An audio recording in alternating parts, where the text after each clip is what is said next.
Podcast Nós Vós, o podcast que celebra os 60 anos da área de turismo e hospitalidade na Universidade Europeia.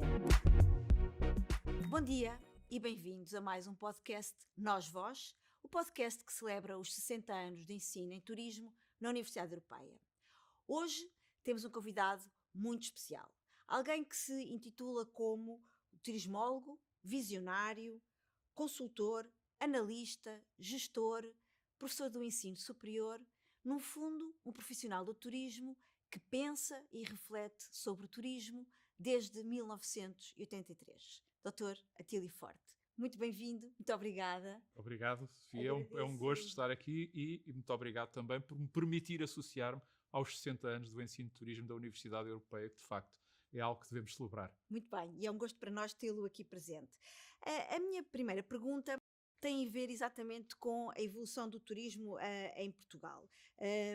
Eu gostava de saber, com a sua experiência que tem e que tem acompanhado o turismo, quais têm sido os maiores desafios que temos enfrentado no nosso turismo em Portugal?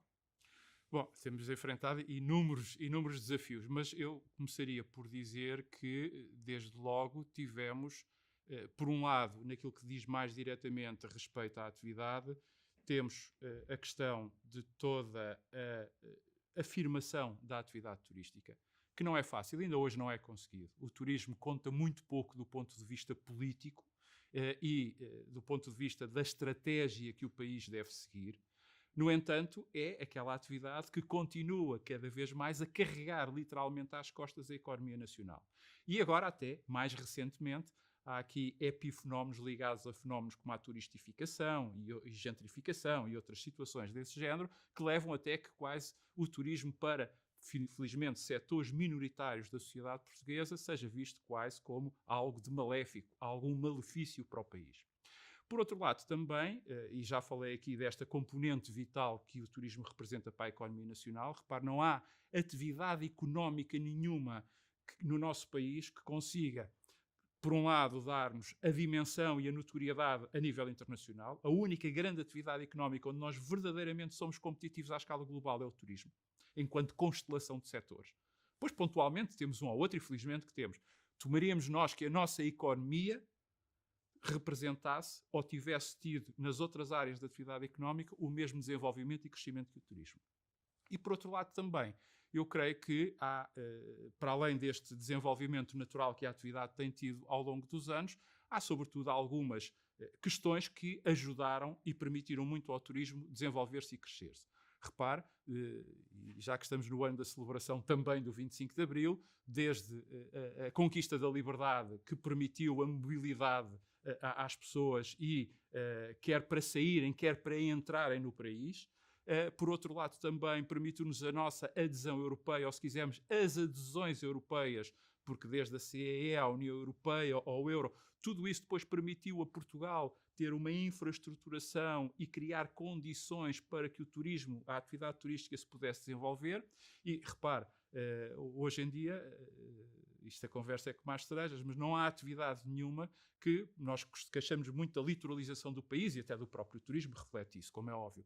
Mas, apesar de tudo, o turismo é a atividade que mais promove a coesão social e territorial do país. Porque quando se fala muito no desenvolvimento do turismo no interior, repare, uma pequena unidade turística, um pequeno hotel, uma pequena unidade de alojamento num sítio qualquer no interior, vai criar emprego, vai criar dinâmica económica. Atrás do hotel, se calhar, aparece uma lavanderia, aparece um pequeno café, aparece um cabeleireiro, aparece uma papelaria. Enfim, tudo isto ajuda a criar oportunidades de vida às pessoas, porque o turismo é uma atividade, como eu gosto de dizer, profundamente, é feita por pessoas e para pessoas, há muitos anos que eu digo isto, e é profundamente humana e humanizada. A nossa matéria-prima são pessoas, nós existimos em razão das pessoas.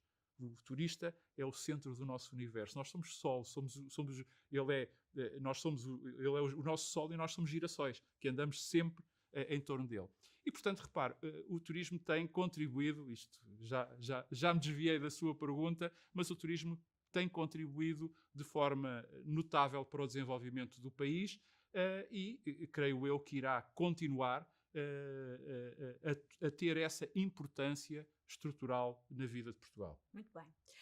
Schumpeter introduziu-nos aqui o conceito de inovação, que eu acho também que é um tema central quando falamos de turismo. E gostava de saber, na sua opinião, quais são as áreas aqui dentro do setor do turismo que mais precisam de inovação. O turismo em si tem que inovar, tem que se estar constantemente a reinventar. Como diz um grande amigo meu, tudo o que está bem é porque está obsoleto. A nossa matéria-prima, como eu dizia há pouco, são pessoas. E, portanto, não há matéria-prima, creio eu, mais rica, mais sensível, mas também mais imprevisível do que as pessoas. A sociedade que nós criamos hoje, e falo à escala global, é uma sociedade que, infelizmente, é muito egoísta, é muito narcísica, é muito centrada no eu. O eu vale mais do que o nós. Isto traduzido do ponto de vista para o consumo turístico, quer dizer que nós temos cada vez mais as pessoas a quererem procurar nas viagens aquilo que é o seu único, o que é o seu exclusivo, o que é importante, até quanto mais não seja, para tentarem ter os seus 5 minutos de fama nas redes sociais. E isto traduz toda a sociedade que nós temos vindo a construir. E, portanto, o turismo tem que dar resposta a essa exclusividade, a esse único. E, de facto, não é fácil corresponder a isso e só se consegue estando permanentemente a inovar, mas estando muito sempre atento ao comportamento humano. Porque, lá está, é o nosso solo, é o turista ao centro do nosso universo, nós somos girassóis e, portanto, se nós soubermos como ele pensa, o que ele deseja, é mais fácil nós conseguirmos ter produto. Obviamente que para esta componente de inovação, há aspectos hoje em dia que são fundamentais e que quem não os usar ou puser ao seu serviço perde o comboio. Nomeadamente, estamos a falar na tecnologia. Eu creio que, por exemplo, nos próximos 2 anos, 3 anos, nós vamos dar um salto do ponto de vista do produto, da oferta, da distribuição de todo o sistema turístico, ou se quisermos toda a cadeia de valor do turismo. Acho que vamos dar um salto brutal com a utilização de outro tipo de ferramentas que nós não estamos habituados, como é o caso da inteligência artificial, e também da forma como tudo isto nos vai permitir analisar a informação que qualquer pessoa hoje em dia vaza para o ciberespaço. Nós, nas nossas redes sociais, deixamos uma pegada digital brutal. Simplesmente, neste momento, nós ainda não somos capazes, os tais big data, como se costuma dizer, os megadados, nós não somos capazes de os usar ainda. Agora, se nós tivermos ferramentas, nomeadamente com as ferramentas quânticas e tudo isso, que nos vão permitir, com a inteligência artificial, fazer esse varrimento todo do ciberespaço e obter informação, nós vamos conseguir customizar melhor o produto. Mas o cliente vai saber disto, o consumidor vai ter essa noção e, portanto, também se vai tornar mais exigente. Por isso, eu acho que nós estamos já na ultra-hiper-personalização, ou pelo menos estamos a bater essa porta. Muito bem.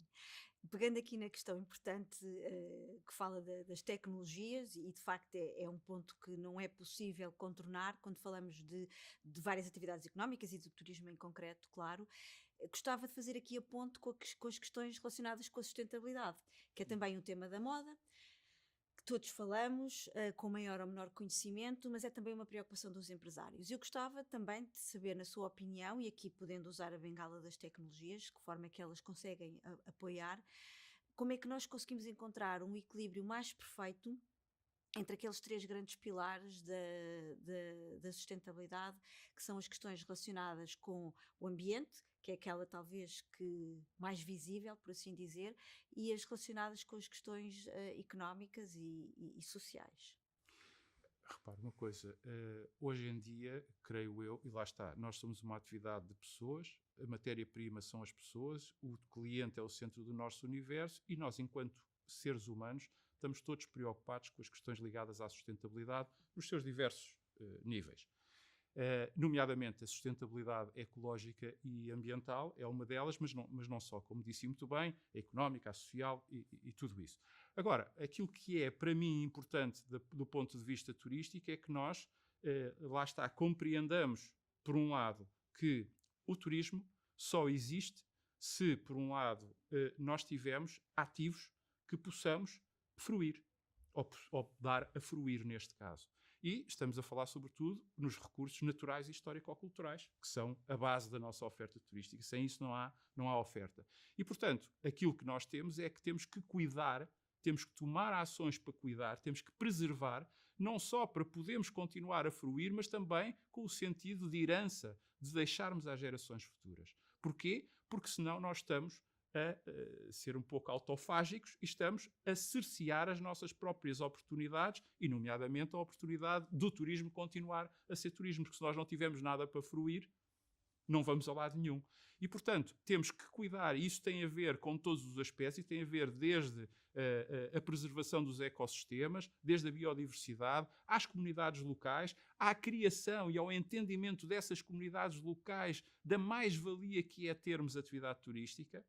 E por isso hoje algumas situações, e perdoe-me se calhar a dureza da expressão que eu vou utilizar, de manipulação que existe das comunidades locais para acicatar animosidades contra o turismo, é profundamente errada, porque vamos ver uma coisa, nós estamos a viver neste momento um ciclo bastante positivo do ponto de vista turístico. Felizmente que assim é para o país. Alguém já parou para pensar dessas pessoas que dizem que há muito turismo e que o turismo faz malefícios e que pensou o que é que seria de Portugal sem turismo, o que é que seria da nossa economia sem turismo, o que é que seria do nosso emprego sem turismo, o que é que seria do país sem turismo?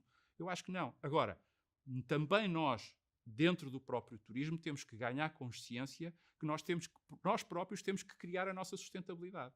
E a nossa sustentabilidade passa pela defesa, primeiro, daquilo que são as questões da sustentabilidade mais genéricas. Porque se ela não existir, nós próprios, lá estamos a ser autofágicos e não estamos a dar-nos oportunidade de continuar a ter turismo enquanto negócio, enquanto atividade económica, no futuro.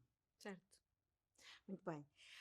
Outra pergunta incontornável, como é óbvio, e uma vez que celebramos aqui a experiência e todo o património que a Universidade Europeia tem adquirido ao longo destes anos, e faz parte de um pilar importantíssimo do turismo, que é a parte da educação, do ensino superior, da formação. Aqui gostava de ouvir, enquanto professor, quais são, no fundo, os desafios e o que é que nós todos, enquanto professores, enquanto pessoas que têm esta missão de transmitir conhecimento, de ensinar, como é que nós podemos contribuir para, no fundo, os futuros, ajudar a formar os futuros profissionais do turismo? Eu acho que aqui, enfim, tenho o privilégio de lecionar no ensino superior, foi um desafio que há alguns anos me lançaram e também um imperativo de consciência da minha parte, devo dizê-lo, porque acho que chegamos a determinada altura que, bem ou mal, devemos passar o que nós sabemos, os nossos conhecimentos. Apesar de tudo, o conhecimento é hoje o maior ativo intangível que existe no mundo e, portanto, há que o fazer. Mas eu sempre tive, a minha cultura toda é sempre empresarial, aliás, quer do meu percurso profissional, quer também no meu percurso associativo, que também o fiz, e, portanto, estou sempre ligado às empresas. E aquilo que eu, sinceramente, continuo ainda hoje a sentir é que há aqui duas questões muito importantes. Por um lado, a Academia faz um trabalho inestimável, insubstituível na passagem desse conhecimento, na estruturação da compreensão daquilo que é o fenómeno turístico e, portanto, na preparação das gerações futuras que vão entrar no mercado de trabalho. Mas, por outro lado, também temos a outra componente, que é a área toda do sistema turístico empresarial, por assim dizer, que é, no fundo, ou dos organismos turísticos, que é quem depois vai beneficiar dessas pessoas que são devidamente formadas, e aquilo que eu sinto é que estas duas áreas, estes dois níveis, nem sempre comunicam como devem comunicar. Mas há aqui também um aspecto importante, é que é o destinatário da mensagem que ambos pretendem. E também, sinceramente, também hoje em dia os nossos jovens têm uma vida muito facilitada com as novas tecnologias, com o mundo e a sociedade que conseguimos criar, mas eles vão ter um desafio de maior exigência que eu há pouco referia no futuro. E, portanto, também há aqui questões que eles próprios têm que estar mais envolvidos na situação. Não vou entrar por aí porque isso levava-nos para outros 500, mas isto para dizer, eu acho que o mundo do turismo, seja da academia, seja do resto, do que está fora da academia, tem que ter daquele sentido mais prático, se quisermos, não tão empírico. Acho que devia ter e tem obrigatoriamente que ter uma maior ligação. Porque todos acham e todos constantemente dizem uns aos outros que são importantes e que têm que trabalhar juntos e que têm que conviver e que têm que estreitar relações e têm que fazer mais e melhor, mas cada um continua a falar. Estão todos a ouvir rádio, como eu às vezes digo, mas estão em estações diferentes. Muito bem. Parece uma boa analogia. E o futuro? O que é que... Como é que olha para o futuro do turismo daqui a 60 anos, pelo menos? Olho com confiança, eu tenho muita confiança no ser humano. Embora os sinais que nós, sobretudo neste momento, temos são preocupantes, para não usar nenhum termo mais forte.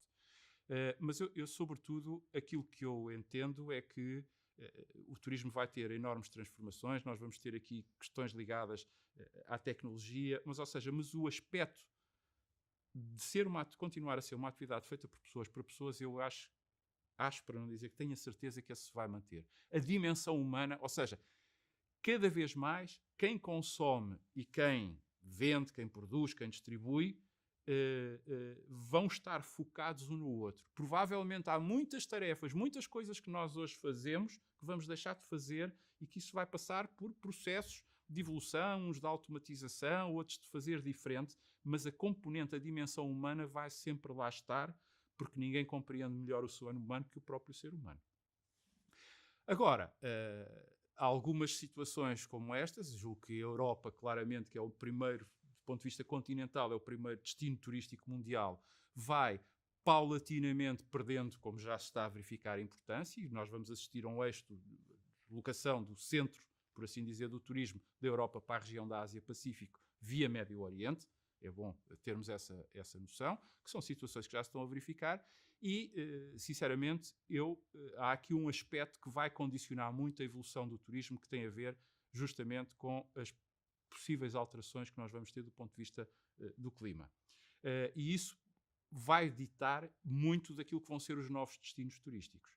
No entanto, eu quase que arriscava, porque infelizmente nós temos que ser realistas, e a crueza, ainda vemos agora na COP29 sobre o ambiente, que foi um desastre, não há como qualificar esta cimeira, e aquilo que nós vamos assistir temos a ver o sul da Europa progressivamente cada vez a ficar mais desértico, ou com um clima mais intenso, mais semelhante ao do norte da África, e aquilo que vai porventura acontecer também é que, do ponto de vista da própria Europa, vamos ter um recentrar, vamos ter se calhar um bocadinho o eixo da Europa a deslocar-se um bocadinho mais para o Oriente, mas aquela Europa mais tradicional que nós conhecemos e que, sobretudo, é a Europa mais turística, onde estão os grandes destinos, Portugal, Espanha, França, Itália e por aí fora, aquilo que vai acontecer é que, provavelmente, embora o centro e o norte da Europa estejam sempre muito inimigos dos países do sul e lhes chamam alguns nomes simpáticos e alguns acrónimos como PIGS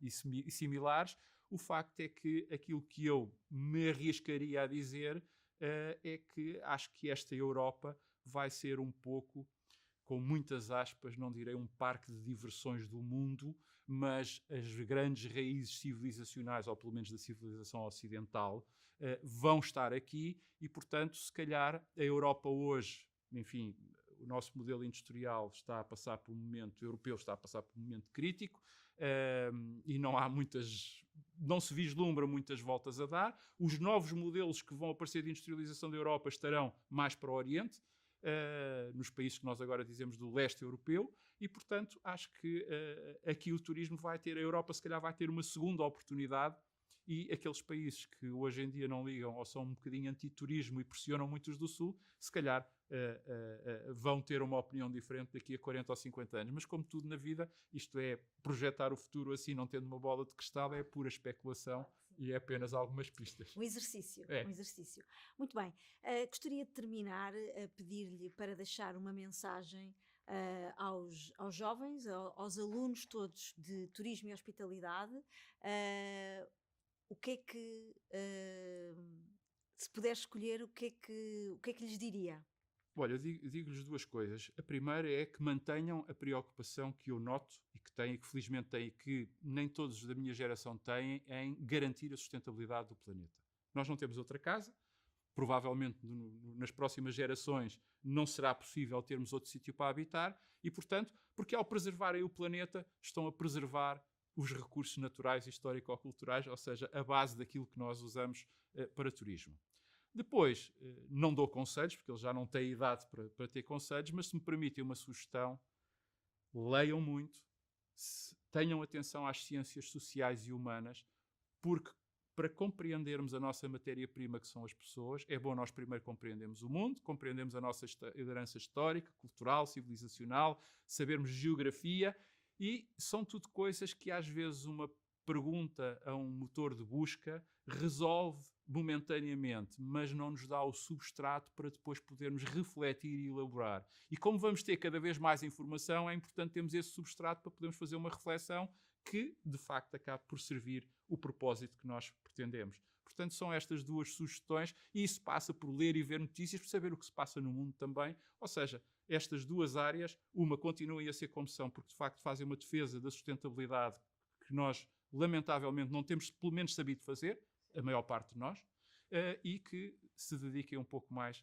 a estas áreas, porque acho que são muito importantes. Muito bem, parece-me duas excelentes sugestões. Doutora Atílio Forte, foi um gosto, muito Prazer obrigada foi meu. Muito obrigado. por este bocadinho. Eu aproveito então para agradecer a atenção de todos os que nos tiveram a ver e a ouvir. Foi um gosto. Aqui fica mais um episódio do podcast Nós Vós e até à próxima. Obrigada e um bom dia.